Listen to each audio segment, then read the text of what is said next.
പൂനെക്കാരുടെ ഒരു സ്പെഷ്യൽ ആയിട്ടുള്ള ഒരു മിൽക്ക് ഷേക്ക് ആട്ടോ ഇന്ന് കാണിക്കാൻ പോകുന്നത്. നല്ല ടേസ്റ്റ് ആട്ടോ. ഇത് ഉണ്ടാക്കി നോക്കാത്തവർ എന്തായാലും ഒന്ന് ഉണ്ടാക്കി നോക്കണം. അപ്പോൾ ഇതെങ്ങനെ നോക്കാം. ഞാൻ ഇവിടെ 3 നല്ല പഴുത്ത മൂവാണ്ട മാങ്ങയാട്ടോ എടുത്തിട്ടുള്ളത്. നിങ്ങളുടെ കയ്യിൽ നല്ല മധുരമുള്ള ആരികളൊന്നും ഇല്ലാത്ത മാങ്ങ ഉണ്ടെങ്കിൽ അതെടുക്കാം കേട്ടോ. ഇതുപോലെ ചെറിയ പീസായിട്ടൊന്ന് കട്ട് ചെയ്തിട്ട് അത് നമുക്ക് ഒരു ബ്ലെൻഡറിലേക്ക് അങ്ങ് ഇട്ട് കൊടുക്കാം. ഞാനിവിടെ 3 മാങ്ങയും ഇതുപോലെ ഇതിലേക്ക് ഇട്ട് കൊടുക്കുന്നുണ്ട്. ഞാനിത് റെഡിയാക്കി എടുക്കുന്നത് 400 വാട്ട് വരുന്ന അഗാരയുടെ റീഗൽ 3 ജാർ പേഴ്സണൽ ബ്ലെൻഡറിലാണ് കേട്ടോ. 100% കോപ്പർ മോട്ടറാണ് ഇതിന്റെ വലിയ ജാറ് 700 ml കപ്പാസിറ്റിയാണ്. ഈ ബ്ലെൻഡിങ്ങിനൊക്കെ ഇതുപോലെ 4 ലീഫ് വരുന്ന ബ്ലേഡാണ് കേട്ടോ വരുന്നത്. ഇതുപോലെ മോട്ടറിൽ ജസ്റ്റ് ഒന്ന് വെക്കുക, എന്നിട്ട് ജസ്റ്റ് ഒന്ന് ടേൺ ചെയ്ത് കൊടുത്താൽ മതി, അത്രയേ ഉള്ളൂ. ഇത് കംപ്ലീറ്റ് ടേൺ ചെയ്ത് കറക്റ്റ് ആയെങ്കിൽ മാത്രമേ അത് ബ്ലെൻഡ് ആയി കിട്ടുള്ളൂ കേട്ടോ. പിന്നെ ഗ്രൈൻഡിങ്ങിനൊക്കെ വേണ്ടിയിട്ട് ഇതുപോലെ 2 ലീഫ് വരുന്ന ബ്ലേഡാണ് വരുന്നത്. അത് 300 ml ആണ് കേട്ടോ ആ ഗ്രൈൻഡിങ്ങിനൊക്കെ യൂസ് ചെയ്യുന്ന ജാറിൻ്റെ കപ്പാസിറ്റി വരുന്നത്. സ്പൈസസ് പൊടിച്ചെടുക്കാനൊക്കെ ഇത് അടിപൊളിയാണ് കേട്ടോ. പിന്നെ വരുന്ന മൂന്നാമത്തെ ജാർ എന്ന് പറയുന്നത് ഇതിൻ്റെ മിഡിലുള്ള ജാറാണ്. ഇത് 500 ml ആണ് കേട്ടോ കപ്പാസിറ്റി വരുന്നത്. സെയിം ബ്ലേഡ് തന്നെ, ബ്ലെൻഡിങ്ങിനൊക്കെ യൂസ് ചെയ്യുന്ന സെയിം ബ്ലേഡ് തന്നെ യൂസ് ചെയ്യാം. പിന്നെ ഇതുപോലൊരു ലിഡ്, 3 ലിഡാണ് വരുന്നത്. ഫസ്റ്റ് വൺ ഇതുപോലൊരു സോളിഡ് ലിഡ്. ഷേക്കൊക്കെ അടിച്ചിട്ട് നമുക്ക് ഫ്രിഡ്ജിൽ സ്റ്റോർ ചെയ്യാനും ഒക്കെ പറ്റും കേട്ടോ. പിന്നെ ഒരു സ്ട്രെയിനർ ലിഡ് വരുന്നുണ്ട്. ഇപ്പോൾ ഇതുപോലെ സ്പൈസസ് ഒക്കെ പൊടിച്ചെടുത്തിട്ട് ഈ ഒരു സ്ട്രെയിനർ ലിഡ് യൂസ് ചെയ്താൽ നമുക്ക് ഇതുപോലെ ഒന്ന് സ്പ്രെഡ് ഇങ്ങനെ സ്പൈസസ് ഒക്കെ സ്പ്രെഡ് ചെയ്യാനൊക്കെ ഈസിയാണ്. അതുപോലെ ജ്യൂസൊക്കെ അടിച്ചാൽ ജ്യൂസൊക്കെ അരിച്ചെടുക്കാനും ഒക്കെ അടിപൊളിയാണ് കേട്ടോ ഈ ലിഡ്.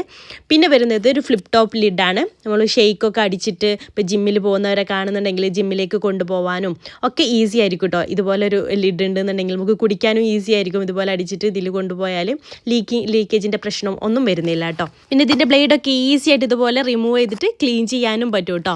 ഞാൻ ഈ ചെറിയ ജാറിൽ ആദ്യം ഒന്ന് നട്ട്സ് ഒന്ന് ക്രഷ് ചെയ്തെടുക്കുന്നുണ്ട് നമ്മുടെ ഈ ഒരു ഷേക്കിലേക്ക് വേണ്ടിയിട്ടുള്ള. അപ്പോൾ ജസ്റ്റ് ഒന്ന് ഇതുപോലെ ഒന്ന് ടേൺ ചെയ്ത് കൊടുത്ത് ജസ്റ്റ് ഒന്ന് സ്വിച്ച് ഇട്ടാൽ മതി. പെട്ടെന്ന് തന്നെ അത് ക്രഷായി, ഓവറായാലും അത് പൊടിയായി പോവും. അത്രയും സ്ട്രോങ് ആയിട്ട് പെട്ടെന്ന് ചെയ്തെടുക്കാൻ നമുക്ക് പറ്റുന്നുണ്ട് കേട്ടോ.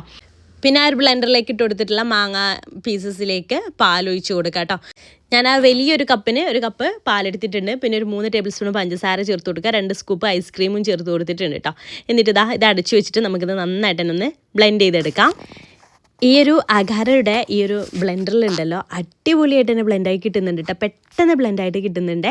അപ്പോൾ നമ്മുടെ മാങ്ങ ജ്യൂസ് ഇവിടെ റെഡി ആയിട്ടുണ്ട്. ഇനി നമുക്ക് അടുത്തതായിട്ട് ഇതൊന്ന് സെറ്റ് ചെയ്തെടുക്കാം. ഇത് ലെയർ ആയിട്ടാട്ടോ സെറ്റ് ചെയ്തെടുക്കുക. അപ്പോൾ ആദ്യം കുറച്ച് മാങ്ങ പീസസ് ഒരു ഗ്ലാസ്സിലേക്ക് ഇട്ട് കൊടുക്കാം, ചെറുതായിട്ട് അരിയാണ് കേട്ടോ. അതിലേക്ക് ഈ ഒരു ജ്യൂസ് പകുതി ഒഴിച്ചു കൊടുക്കാം. എന്നിട്ട് ആ ഒരു ജ്യൂസിൻ്റെ മുകളിലായിട്ട് നമുക്ക് ഐസ്ക്രീം സ്കൂപ്പ് ചെയ്തിട്ട് ഇട്ട് കൊടുക്കാം. 1 സ്കൂപ്പ് ഐസ്ക്രീമാണ് ഞാൻ ഇപ്പോൾ ചേർത്ത് കൊടുക്കുന്നത്. പിന്നെ അതിലേക്ക് ടൂട്ടി ഫ്രൂട്ടി കയ്യിലുണ്ടെങ്കിൽ ടൂട്ടി ഫ്രൂട്ടി ഇട്ട് കൊടുക്കാം. പിന്നെ നമ്മൾ ക്രഷ് ചെയ്തെടുത്തിട്ടുള്ള നട്ട്സ് ചേർത്ത് കൊടുക്കാം. പിന്നെ അതിൻ്റെ മുകളിൽ വീണ്ടും നമ്മുടെ ആ ഒരു മാങ്ങ ജ്യൂസ് ഒഴിച്ച് കൊടുക്കാം. നല്ല തിക്കായിട്ടുള്ള ജ്യൂസ് ആയിരിക്കണം കേട്ടോ ഇതുപോലെ. പിന്നെ അതിൻ്റെ മുകളിൽ വീണ്ടും നമുക്ക് വാനില ഐസ്ക്രീം ഇട്ട് കൊടുക്കാം. പിന്നെ അതിൻ്റെ മുകളിൽ വീണ്ടും നമുക്ക് മാങ്ങ പീസസ് ഇട്ട് കൊടുക്കാം. അതുപോലെ തന്നെ നട്ട്സ് ഇട്ട് കൊടുക്കാം. ടൂട്ടി ഫ്രൂട്ടി ഉണ്ടെങ്കിൽ അതും ഇട്ട് കൊടുക്കാം. ഇത്രയേ ഉള്ളൂ, നമ്മുടെ മാംഗോ മസ്താനി റെഡി. ഈ മാംഗോ മസ്താനി സംഭവം സിമ്പിളാണ് ഉണ്ടാക്കാൻ. ഐസ്ക്രീമും മാംഗോയും ഒക്കെ കൂടിയിട്ടുള്ളൊരു കോമ്പിനേഷൻ കിട്ടുള്ള ടേസ്റ്റാണ് കേട്ടോ. ട്രൈ ചെയ്ത് നോക്കണേ.